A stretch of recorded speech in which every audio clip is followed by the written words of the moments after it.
নবীদের মধ্যে আল্লাহ রাব্বুল আলামিন কারো কারো ফজিলত কারো থেকে কিছু বেশি করেছেন, একথা আল্লাহ নিজেই বলেছেন, কারো ফজিলত কারো উপরে আমি প্রদান করেছি। তো কোরআনে কারীমে আল্লাহ পাক বলছেন যে কারো থেকে কারো একটু ফজিলত বেশি দেওয়া হয়েছে, কিন্তু সমস্ত নবীদেরকে তিনটি জিনিস দেওয়া হয়েছে সমানভাবে। কয়টি জিনিস? মনে রাখুন, তিনটি জিনিস সকলকে দেওয়া হয়েছে। একটি হচ্ছে ওহী, ওহী ছাড়া নবী হওয়া যায় না, ওহী সকল নবীতেই পেয়েছেন। 2 নম্বরে নবীদেরকে দেওয়া হয়েছে মুজিজা। 3 নম্বরে সমস্ত নবীদেরকে দেওয়া হয়েছে উন্নত মানের চরিত্র।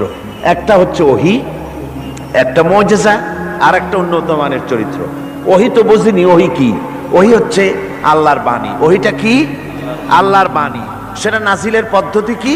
আল্লাহ রাব্বুল আলামিন কোন বান্দার সাথে সরাসরি কথাবার্তা বলেন না। যখন তিনি কোনো বান্দার সঙ্গে কথা বলতে চান, তখন হয় পর্দার আড়াল থেকে বলেন, না হয় হযরতে জিবরাইলের মাধ্যমে কথা বলেন।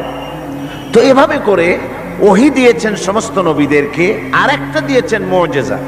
মুজিজা বলা হয় যে কোনো শক্তিশালী জিনিসকে দুর্বল করে দেওয়ার মতো ক্ষমতা যার, ওইটা কি বলা হয়? মুজিজা। আর এই মুজিজা দেওয়া হয়েছে যে যুগে যে জিনিসের প্রভাব বেশি, ওই প্রভাবিত জিনিস, ওই প্রভাব সম্পন্ন জিনিসটাকে, শক্তিশালী জিনিসটাকে দুর্বল করে দেওয়ার মতো শক্তি আল্লাহ নবীদেরকে দান করে দিয়েছেন। যেমন এক একজনকে এক এক মুজিজা দেওয়া হয়েছে। যেমন হযরতে দাউদ আলাইহিস সালাম, আল্লাহ রাব্বুল আলামিন তাকে মুজিজা দান করেছিলেন। তিনি ছিলেন অস্ত্র নির্মাতা, অস্ত্র তৈরি করতেন, লোহা দিয়ে অস্ত্র তৈরি করতেন। অস্ত্র যারা বানায়, লোহা দিয়া যারা জিনিস বানায়, লোহাকে শ্বাসে আনবার জন্য, ইচ্ছে মতো গড়ার জন্য লোহাকে পোড়াতে হয়। পোড়ায়া নরম বানায়া পিটায়া তারপরে আকৃতিতে আনা লাগে। হযরত দাউদ আলাইহিস সালামের মুজিজা ছিল লোহা দিয়ে অস্ত্র তৈরি করার সময় আগুনে পোড়ানোর তার দরকার হতো না। যখন যেমন ইচ্ছে করতেন লোহাগুলি হাতের মুঠার ভিতরে নিয়ে চাপ দিতেন, লোহা পানি হয়ে আঙ্গুলের ফাঁকের ভিতর থেকে পড়ে যেত। এই মুজিজা ছিল হযরতে দাউদ আলাইহিস সালামের। সুলাইমান আলাইহিস সালামের মুজিজা ছিল তক্তার উপরে বসতেন, কোন রকমের ইঞ্জিন, কোন রকমের মেশিন ছাড়া তক্তার উপরে বসে যেতেন। তক্তা হাওয়ার উপরে ভেসে বেড়াতো, ইচ্ছে মতো তামাম দুনিয়া তিনি সফর করতেন, বিনা ইঞ্জিনে এটার উপরে তিনি চড়ে বেড়াতেন। ঈসা আলাইহিস সালামের জামানায় চিকিৎসার প্রভাব বেড়েছিল দারুণ ভাবে। সে সময় আল্লাহ রাব্বুল আলামিন তাকে মুজিজা দিলেন। অন্ধ লোকের চোখের উপরে হাত বুলোতেন, অন্ধ সাথে সাথে চক্ষুমান, দৃষ্টিশক্তি সম্পন্ন হয়ে যেতেন, চক্ষুষ্মান হতেন। কুষ্ঠ ব্যাধিগ্রস্ত লোকের গায়ে হাত বুলিয়ে দিতেন, সঙ্গে সঙ্গে তার রোগ ভালো হয়ে যেত। এ ছিল তার মুজিজা। হযরতে মূসা আলাইহিস সালামের জামানায় মুজিজা ছিল, সেই জামানায় প্রভাব ছিল জাদুর প্রভাব। এই সময় আল্লাহ রাব্বুল আলামিন তাকে মুজিজা দিলেন, জাদুকে দুর্বল করে দেওয়ার মতো ক্ষমতা তার হাতে দিয়ে দিলেন। কোরআনে কারীমে রব্বুল আলামিন বলছেন, হে মূসা, তোমার ডান হাতে ওটা কি? মূসা আলাইহিস সালাম বললেন, হিয়া আসায়া, এটা একটা লাঠি, এর উপরে আমি ভর করে দাঁড়াই, এ দিয়ে আমি গাছের পাতা পাড়ি, ছাগল ভেড়ারে খাওয়াই, এ দিয়ে আমি ছাগল ভেড়াগুলি বন্য প্রাণী থেকে রক্ষা করি। এর উপরে মাঝে মধ্যে আমি অনেক সময় দাঁড়ায় থেকে ক্লান্ত হলে এই লাঠির উপরে ভর করে দাঁড়াই। তাছাড়াও আরো অনেক কাজ আমি এই লাঠি দিয়ে করি। প্রশ্ন হচ্ছে, আল্লাহ জিজ্ঞেস করলেন তোমার ডাইন হাতে ওটা কি? জবাব দিলি, স্যার এটা একটা লাঠি, এ দিয়ে গাছের পাতা পাড়ি, ভেড়া ছাগল ঠেকাই, তারপরে আমি এর উপরে ভর করে দাঁড়াই। এত কথার দরকার কি? দরকার এই জন্যে আশেক যখন কথা বলার সুযোগ পায় মাশূকের সাথে, মন চায় সময়টা অল্পের মধ্যে যেন শেষ না হয়ে যায়।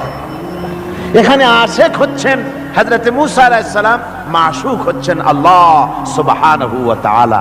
তিনি কথা বলছেন, এই কথার সুযোগটা যেন অল্পের মধ্যে শেষ না হয়ে যায়, এই জন্য সময়টাকে দীর্ঘায়িত করার জন্য মুসা আলাইহিস সালাম এ ধরনের বক্তৃতা বিবৃতি করতেছিলেন।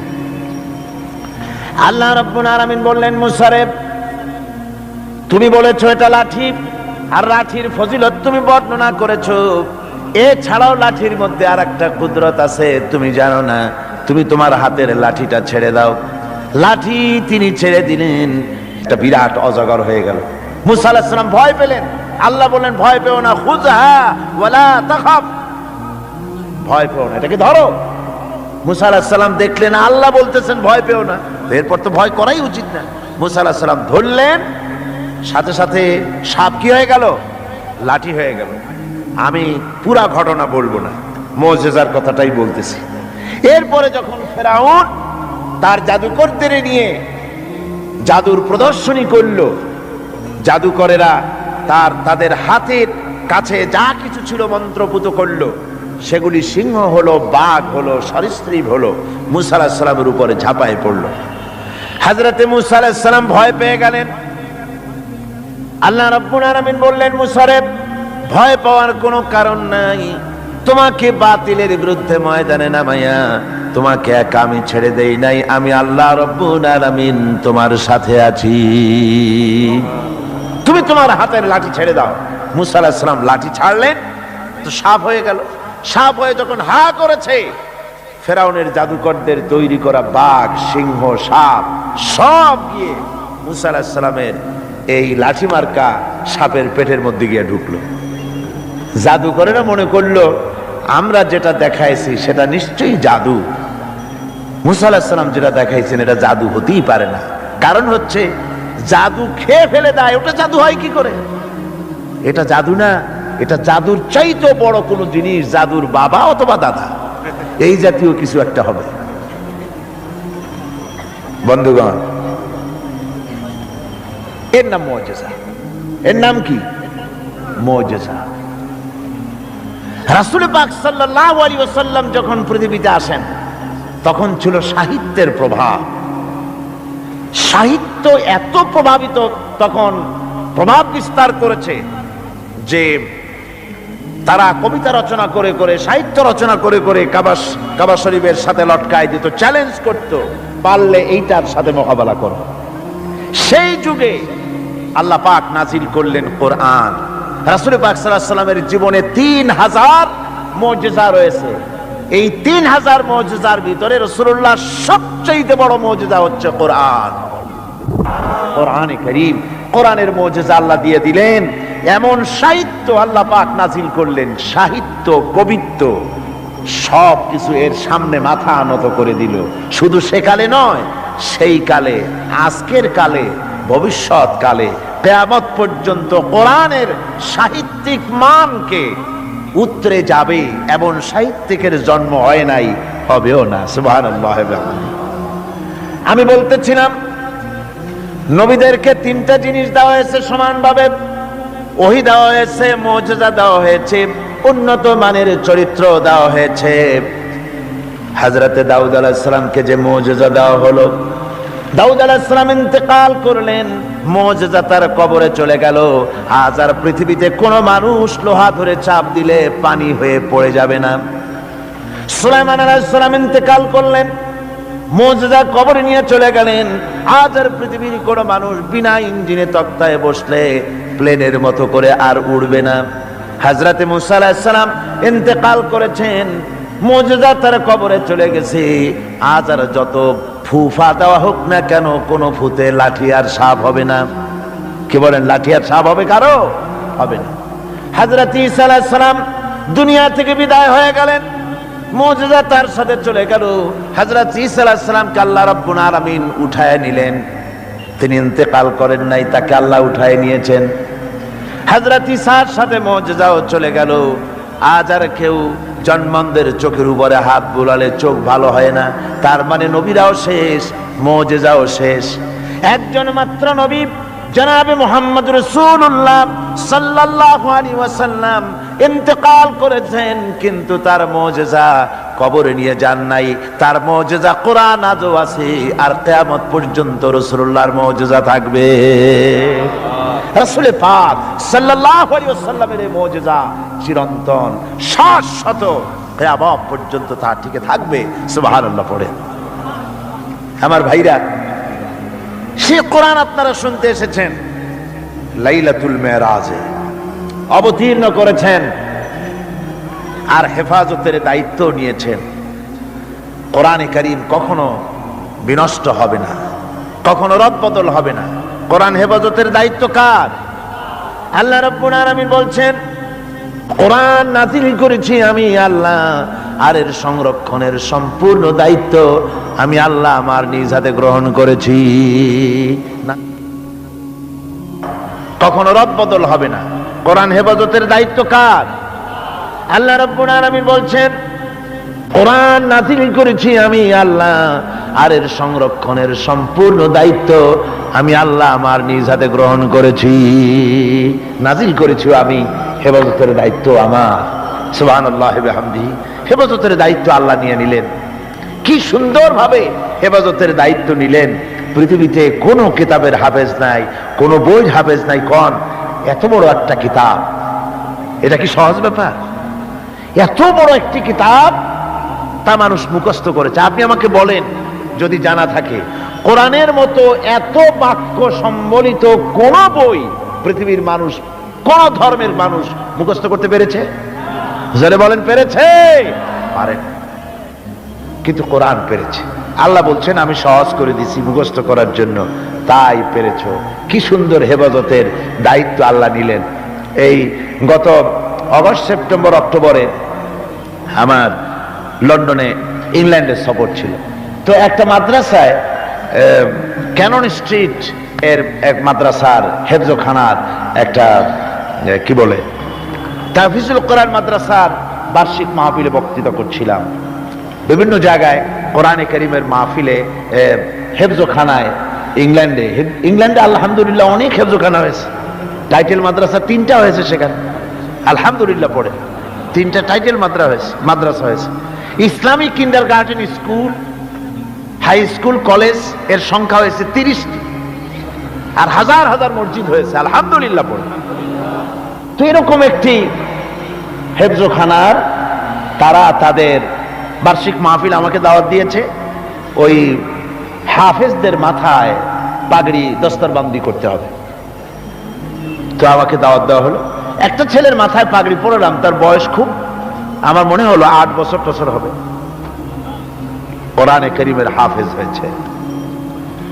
তাকে পাগড়ি পরায় আলোচনার মধ্যে আমি বললাম যে আল্লাহ পাক যেন আটলান্টিক মহাসাগরকে একটা ঝিনুকের মধ্যে ভরে দিয়েছেন। এই বাচ্চা ছেলেটা একটা ঝিনুকের মতো, আর কোরআনে কারীম আটলান্টিক মহাসাগরের মতো, তার থেকেও বড়। এই ঝিনুকের মধ্যে আল্লাহ পাক হেফাজত করেছেন। কোরআনে কারীম আল্লাহ পাক এভাবে মানুষকে মুখস্থ করার সুযোগ করে দিয়ে কোরআন হেফাজতের ব্যবস্থা করেছেন।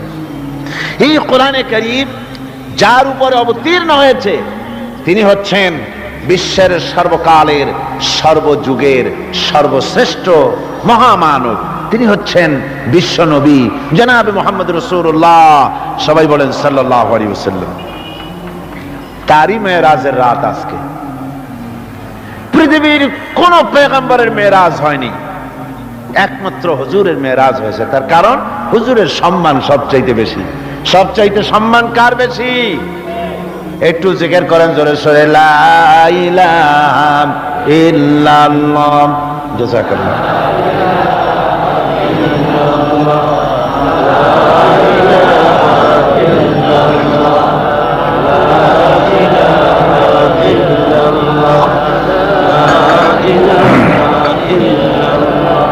লা ইলাহা ইল্লাল্লাহু মুহাম্মাদুর রাসূলুল্লাহ।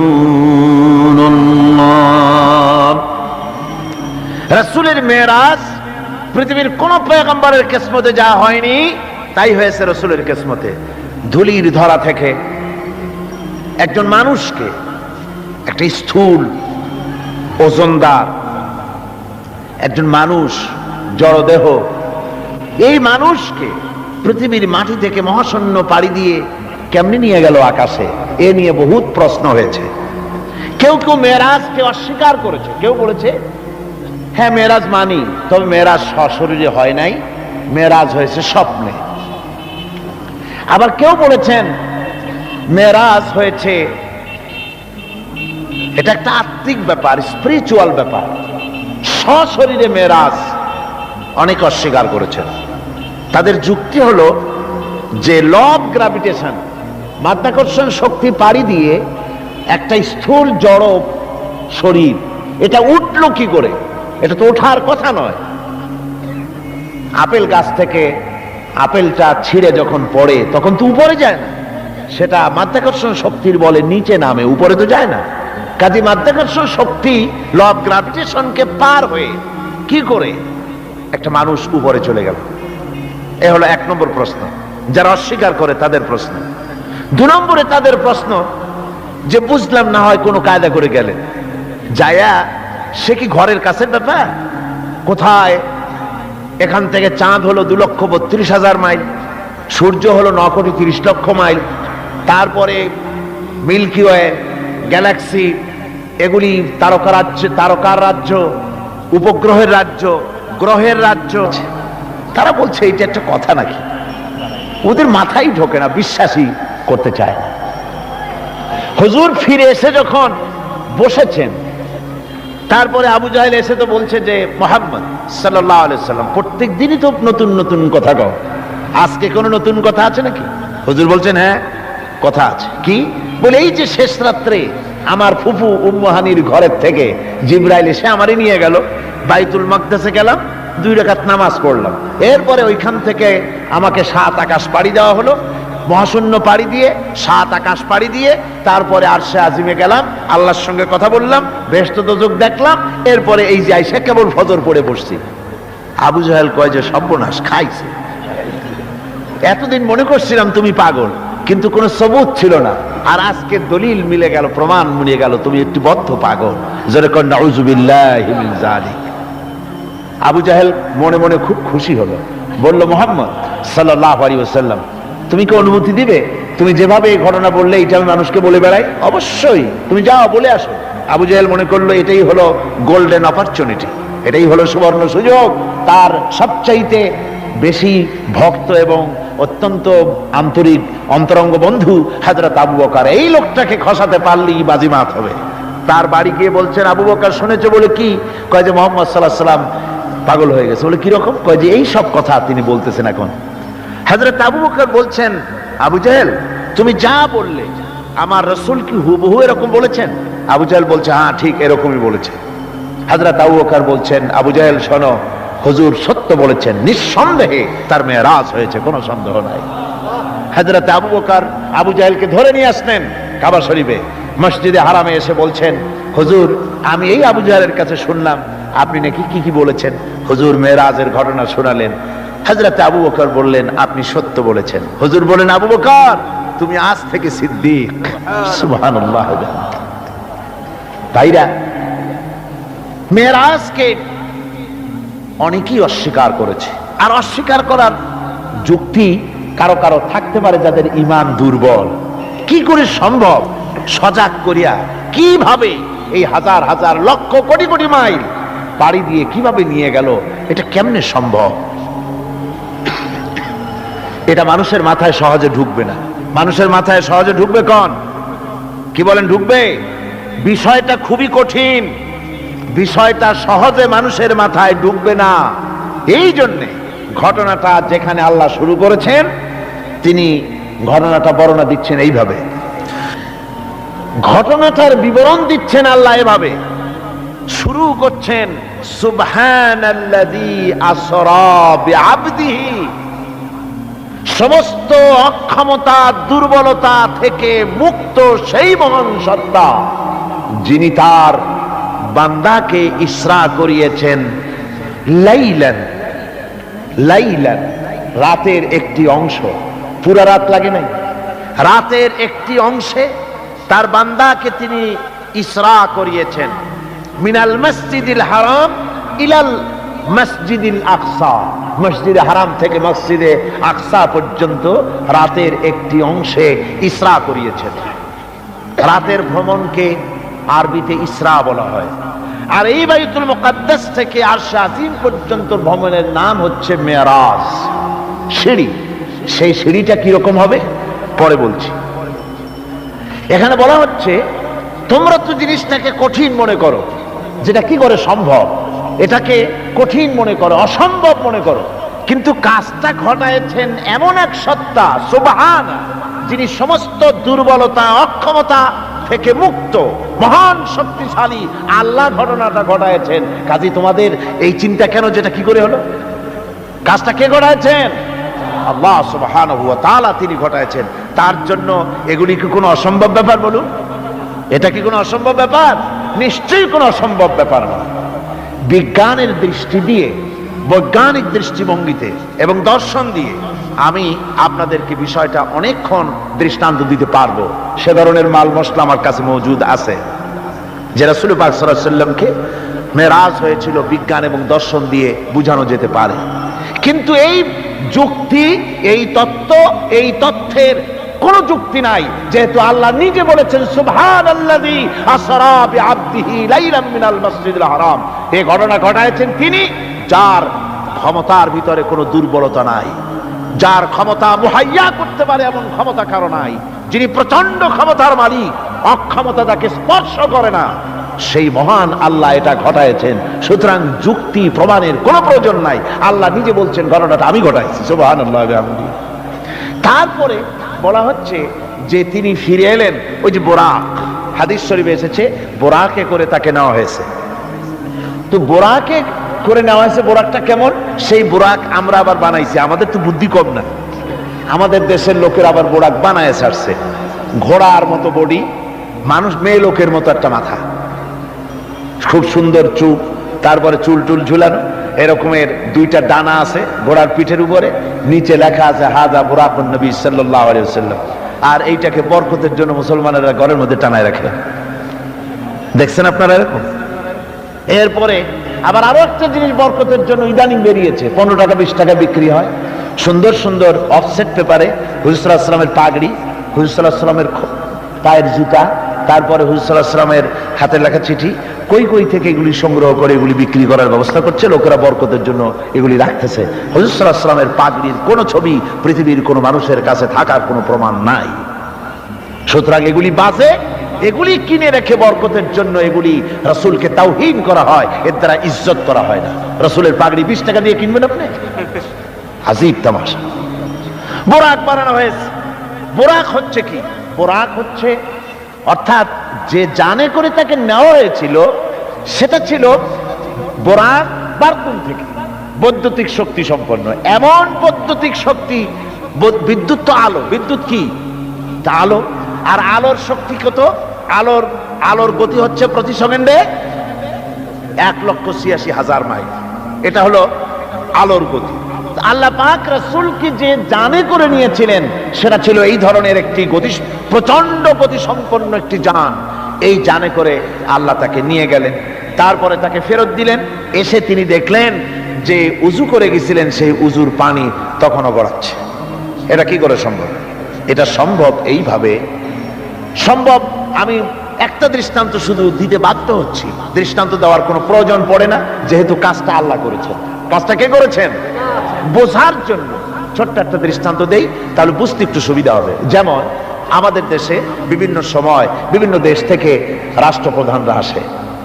ওই রাষ্ট্রপ্রধানরা আসতে পরে এয়ারপোর্ট থেকে নিয়ে শুরু করে অতিথি ভবন অথবা বঙ্গভবন পর্যন্ত কয়েকটা রাস্তা গভর্নমেন্ট নিয়ন্ত্রণ করে।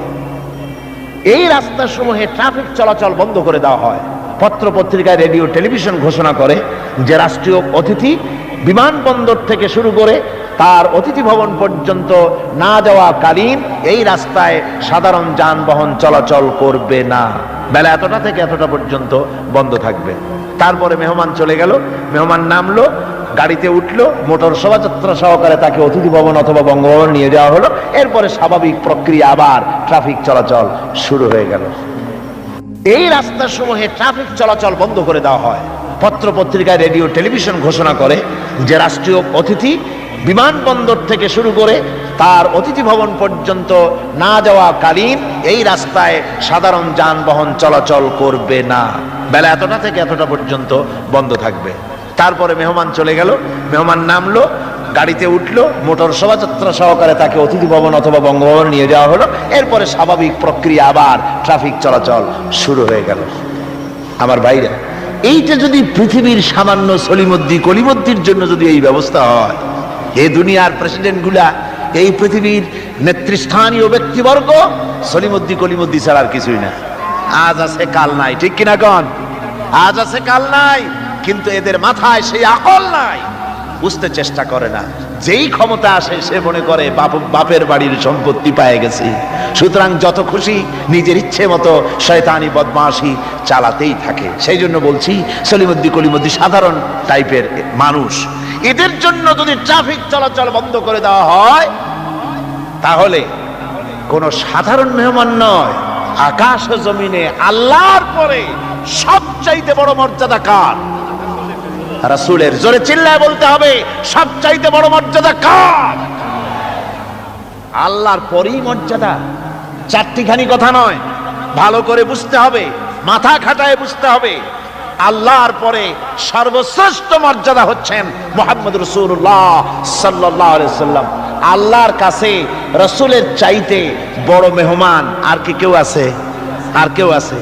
এই শ্রেষ্ঠ মেহমানকে দাওয়াত দিয়েছেন আল্লাহ নিজে, আর সে আজিমে দাওয়াত দিয়েছে। এখন মেহমানকে দাওয়াত দিয়ে আল্লাহ পাক যদি বলে থাকেন যে আমার মেহমান আমার বাড়ি আসতেছে, আর সে আজিমে আসতেছে, সুতরাং পৃথিবীর আহ্নিক গতি, এর বার্ষিক গতি, এর সময়ের গতি, এর ইথারের গতি, এর অক্সিজেন, এর পৃথিবী পরিচালনার গতি, গতিবিজ্ঞান যাকে বলা হয়, এই গতি, এই শক্তি, এই পরিচালনা শক্তি, সময়, কাল, সবটাকে আল্লাহ যদি স্টপ করে দিয়ে থাকেন, দাঁড়িয়ে থাকো জায়গায়, রাত এখন 3টা 45 মিনিট 35 সেকেন্ড, এখানে দাঁড়িয়ে থাক, আমার মেহমান আরশে আজিম ভ্রমণ করে আমার সঙ্গে কথা বলে বেহেশত দোজখ দেখে তারপরে যখন বাড়ি যাবে, এরপরে 3টা 35 মিনিট 47 সেকেন্ড থেকে আবার চালু হবে। এভাবে যদি আল্লাহ সময়ের গতি বন্ধ করে দিয়ে থাকেন, তাহলে রাসূল পাক সাল্লাল্লাহু আলাইহি ওয়াসাল্লাম আরশে আজিম ভ্রমণ করে ঘরে এসে যদি দেখেন উজুর পানি তখনও গড়াচ্ছে, তা কি অসম্ভব? তা কি বিচিত্র কিছু? আদৌ বিচিত্র না। এই জন্য আল্লাহ সুবহানাহু ওয়া তাআলা বলেছেন, কাজটা ঘটায়ছেন আল্লাহ পাক। তারপরে বলছেন যে তিনি তার বান্দাকে বিআবদিহি, তার বান্দা। হুজুর সাল্লাল্লাহু আলাইহি ওয়াসাল্লামের এত বড় মর্যাদা, কিন্তু এত বড় মর্যাদা হলেও তিনি আল্লাহর সমকক্ষ নন। আল্লাহর সমকক্ষ? জোরে কোন আল্লাহর সমকক্ষ? নিশ্চয়ই নয়। তিরমিজি শরীফের হাদিসের ভিতরে এসেছে, তিরমিজি শরীফের হাদিস, এক লোক হুজুরকে বলছেন, হে রাসূল, কথা প্রসঙ্গে বলছে, আপনি যা, আল্লাহ যা ইচ্ছা করেন আর আপনি যা ইচ্ছা করেন। কথাটা ঠিক এইভাবে আসছে হাদিসে, হে রাসূল, আল্লাহ যা ইচ্ছা করেন আর আপনি যা ইচ্ছা করেন। হুজুর সাল্লাল্লাহু আলাইহি ওয়াসাল্লাম সঙ্গে সঙ্গে লোকটিকে সতর্ক করে দিলেন, বললেন, তুমি তো আমাকে আল্লাহর সমকক্ষ করে দিলে, তুমি তোমার কথা পাল্টাও, বলো শুধুমাত্র আল্লাহ যা করেন তাই, আমার ইচ্ছায় নয়, যা হয় সবকিছু আল্লাহ সুবহানাহু ওয়া তাআলা তার ইচ্ছায় হয়। সুতরাং আল্লাহর সমকক্ষ রাসূল নন, ঘটনা ঘটায়ছেন আল্লাহ, আর ঘটনাটা যাকে দিয়ে ঘটায়ছেন তিনি হচ্ছেন আল্লাহর কি? বান্দা। তিনি আল্লাহর কি? বান্দা। এই বান্দা শব্দ, এই আব, কোরআনে কারিমে বহু জায়গায় হুজুরকে আল্লাহ পাক আব বলেছেন, নবীও বলেন নাই, রাসূলও বলেন নাই, নামও নেন নাই, শুধু বলেছেন আব। এর দ্বারাই বোঝা যায় হুজুরকে আল্লাহ পাক বলেছেন। অর্থাৎ আব্দিয়াতের চাইতে বড় ডিগ্রি আল্লাহর কাছে আর কিছুই নাই। নবী রাসূল গৌণ, মুখ্য হচ্ছে আব্দ। মুখ্য কি জোরে কোন? আব্দ, আল্লাহর বান্দা হয়ে যাওয়া। যেমন আপনারা দেখতে পান কোরআনে কারীমের প্রথমেই এই আয়াত আছে, আমি আমার বান্দার প্রতি যে কিতাব নাজিল করেছি। এই যে আব্দ না, আমার বান্দা, কে আব্দ? মুহাম্মদ রাসূলুল্লাহ সাল্লাল্লাহু আলাইহি ওয়াসাল্লাম। অন্য আয়াতের মধ্যে রব্বুল আলামিন বলেন, কি বরকতশালী সে আল্লাহ রাব্বুল আলামিন, যিনি তার বান্দার উপরে ফুরকান অবতীর্ণ করেছেন। কে সেই বান্দা? মুহাম্মদ সাল্লাল্লাহু আলাইহি ওয়াসাল্লাম। সুতরাং আবদিহি, তার বান্দাকে ইসরা করিয়েছেন মসজিদে হারাম থেকে মসজিদে আকসা পর্যন্ত। তারপরে সেখান থেকে নিয়ে গেলেন আরশে আজিমে, নিয়ে তাকে কি করলেন, দিলেনটা কি? এখানে কথা হচ্ছে আমাদের দেশের লোকেরা বিভিন্ন সময় এইসব কথা আলোচনা করে বা ওয়াজের মধ্যে বলেন কেউ কেউ, যেটা হচ্ছে শুধুমাত্র নামাজ। আল্লাহ পাক তাকে মেরাজে নিয়ে নামাজ দিয়েছিলেন। আচ্ছা ভাই, শুধু নামাজ দেওয়াই যদি আল্লাহর উদ্দেশ্য থাকে, তা আবার বলে কি, কয় যে নামাজ তো দিচ্ছেন আল্লাহ 50 ওয়াক্ত, মুসা আলাইহিস সালামের সঙ্গে যদি দেখা না হইতো তাহলে আমাদের কাজ সর্বনাশ হয়ে যেত।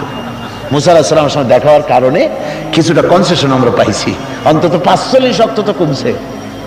তাহলে বোঝা গেল মেরাজ হয়েছিল শুধু নামাজের জন্য। কথাটি সঠিক নয়। নামাজের জন্য মেরাজ হওয়ার দরকারটা কি? যুক্তিতে আসে না। হজের জন্য তো মেরাজ দরকার হয় নাই, যাকাতের জন্য তো মেরাজ দরকার হয় নাই, জিহাদের জন্য তো মেরাজ দরকার হলো না, ইমানের জন্য তো মেরাজ দরকার হলো না। মেরাজ শুধু নামাজের জন্য দরকার হলো কেন? বিষয়টা শুধু নামাজ নয়। নামাজ এই পরিভ্রমণের, এই ভ্রমণকালীন সময়ের আল্লাহ পাকের একটি নির্দেশ। মূল ঘটনা ভিন্ন। মূল ব্যাপারটি হলো রাসূল পাক সাল্লাল্লাহু আলাইহি ওয়াসাল্লামের মেরাজ যখন হয় তখন মক্কি জিন্দেগীর 12 বর্ষ পূর্ণ হয়েছে।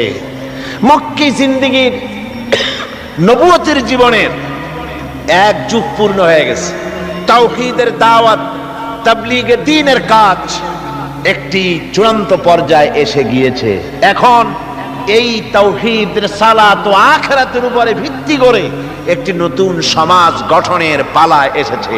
সেই নতুন সমাজ গঠনের জন্য আল্লাহ রাব্বুল আলামিন তাকে আপন দরবারে ডেকে নিলেন।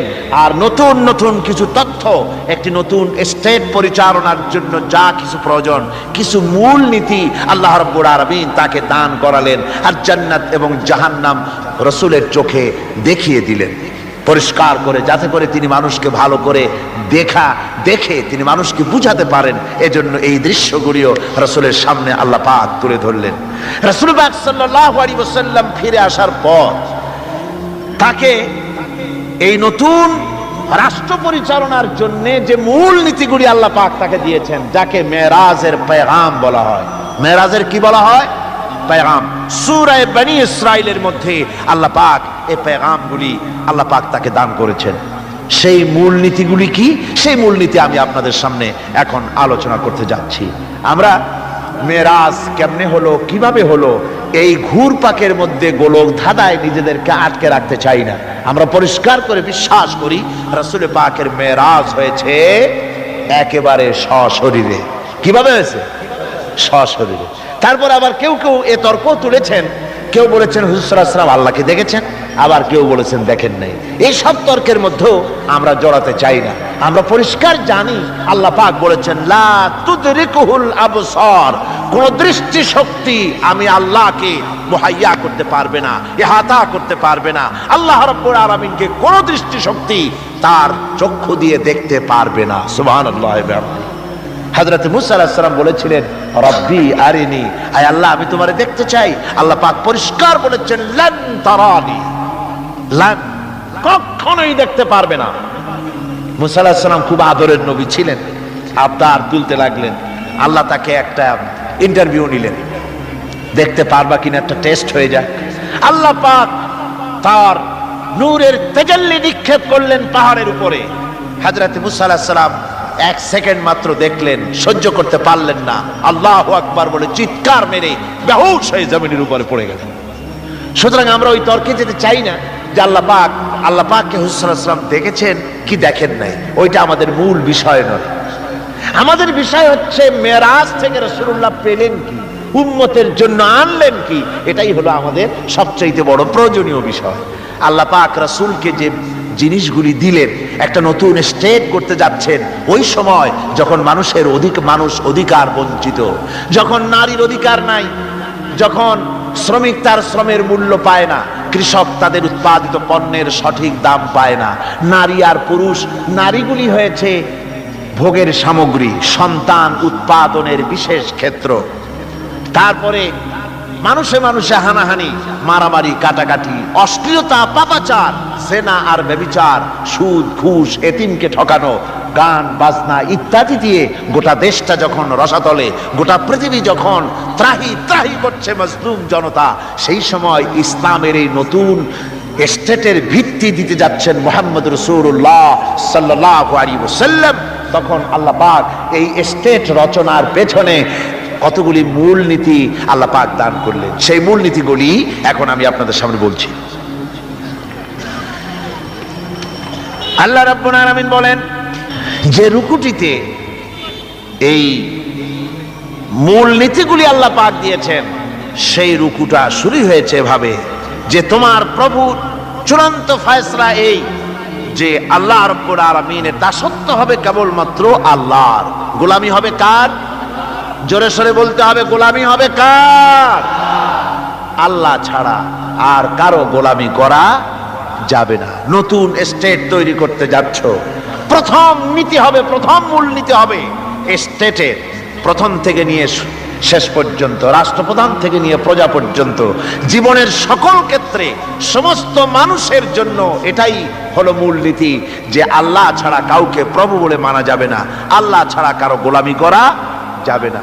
আর আল্লাহর পরেই মা বাপ মাতা পিতা এহসান করবে, এটা হচ্ছে আল্লাহর নির্দেশ, আল্লাহর ফয়সালা। তো প্রথম পয়েন্ট যেটা, সেটা হচ্ছে ইবাদত। প্রথম পয়েন্ট কি? ইবাদত। মূলত এই ইবাদতের জন্যই আল্লাহ পাক মানুষকে সৃষ্টি করেছেন। কোরআনে কারীমে আল্লাহ বলেছেন, আল্লাহ বলেন আমি মানব আর জিন জাতিকে সৃষ্টি করেছি শুধু আমার ইবাদতের জন্য, আর কোনো কারণে নয়। আর পৃথিবীতে যত নবী আমি পাঠিয়েছি সমস্ত নবীরা তার কওমকে দাওয়াত দিয়েছেন। আল্লাহ রাব্বুল আলামিন বলেন দুনিয়ায় যত নবী পাঠানো হলো সমস্ত নবীরা তার জাতিকে ডেকে বলেছেন, হে আমার জাতি, হে আমার কওম, এক আল্লাহর গোলামি করো, তিনি ছাড়া তোমাদের কোনো ইলাহ নাই। এই দাওয়াত সব নবীরা দিয়েছেন। আল্লাহ পাক বলেন এমন কোন জাতি নাই, এমন কোন উম্মত নাই যাদের কাছে নবী আমি পাঠাই নাই। প্রত্যেক জাতির জন্য রাসূল প্রেরণ করেছি, আমি প্রত্যেক জাতির জন্য নবী প্রেরণ করেছি। তাদের দাওয়াত ছিল আনি ইবুদুল্লাহ ওয়াজতানিবুত তাগুত, এক আল্লাহর গোলামি করো, এক আল্লাহর দাসত্ব করো, আর তাগুতকে বর্জন করো। তাগুত হচ্ছে সেই শক্তি যে শক্তি শুধু নিজেই আল্লাহর আইন অমান্য করে বসে থাকে না, বরং অন্যদেরকেও আল্লাহর আইন অমান্য করতে বাধ্য করে। যেমন মনিবের গোলামি করে তার চাকর, চাকর মনিবের আনুগত্য করে, এটাকে আরবিতে বলা হয় ইবাদত। সরকারের আনুগত্য করে জনগণ, এটা আরবিতে এই আনুগত্যটা কি ইবাদত বলা হয়। এভাবে গোটা পৃথিবীর যা কিছু আমরা দেখি আর দেখি না সব কিছু আনুগত্য করে আল্লাহ রাব্বুল আলামিনের। কার আনুগত্য করে? চন্দ্র, সূর্য, গ্রহ, নক্ষত্র, সৌররাজি, ভূমণ্ডল, নবমণ্ডল সব গোলামি করে আল্লাহর। সুতরাং এই গোলামিকে আমরা, এটাকে ইবাদত বলা হয়। সবাই আল্লাহর আনুগত্য করছে, আল্লাহর ইবাদত করছে। সমস্ত মানুষ মনকে নরম করে বিশাল আকাশের মালিক, আমাদের হায়াতের মালিক, আমাদের মওতের মালিক, আমাদের সুখ দুঃখের মালিক, আমাদের মনিব, আমাদের রব, সর্বস্রষ্টা, সর্বশ্রেষ্ঠ মালিক মহান আল্লাহ রাব্বুল আলামিনের সামনে মাথা নিচু করে একান্ত গোলামের মতো, ভিক্ষুকের মতো, কাঙ্গালের মতো জীবনের সব দুঃখ দুর্দশা আল্লাহর কাছে বলবো। আমরা আমাদের গুনার কথা বলবো, আল্লাহর কাছে মাপ চাইবো। আল্লাহুম্মা আমিন। রব্বুল আলামিন লক্ষ লক্ষ মুসলমান নরনারী 5 দিন ব্যাপী কোরআনে কারীমের তাফসীরের মাহফিল শেষ করে আজকে আকাশের নিচে বসে কাঙ্গালের মতো, ভিক্ষুকের মতো গুনার বোঝা মাথায় নিয়া তোমার দরবারে ছোট ছোট 2খানা হাত তুলে ধরেছি। রব্বুল আলামিন আমাদের গুনার দিকে নজর করো না, আমাদের গুনার দিকে তাকায়ও না। আমরা এত গুনাহ করেছি, সেদিকে তাকালে হয়তো রহমত করতে ইচ্ছে করবে না।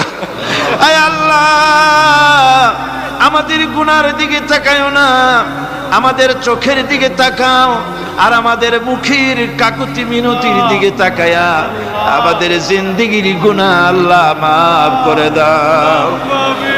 রব্বুল আলামিন এই 5 দিন তাফসীর করতে গিয়ে যদি কোনো ভুল আমি করে থাকি, আয় আল্লাহ আমি মানুষ, ইলম কালাম নাই, আমি যদি কোনো ভুল করে থাকি আল্লাহ তুমি দয়া করে আমাকে মাফ করে দাও।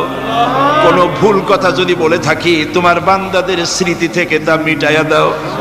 আয় আল্লাহ হক কথা যা বলেছি, কোরআনের কথা, হাদিসের কথা, তেলাওয়াত যা হয়েছে, জিকির আজকার হয়েছে, আল্লাহ এতে তুমি খুশি হয়ে যে সওয়াবটুকুন দিবে, আল্লাহ দয়া করে সওয়াবটুকুন সরওয়ারে কায়নাত আশরাফুল আম্বিয়া সাইয়্যিদুল মুরসালিন রাহমাতুল লিল আলামিন জনাবে মুহাম্মদুর রাসূলুল্লাহ সাল্লাল্লাহু আলাইহি ওয়াসাল্লামের রূহ মুবারকে পৌঁছায়া দাও।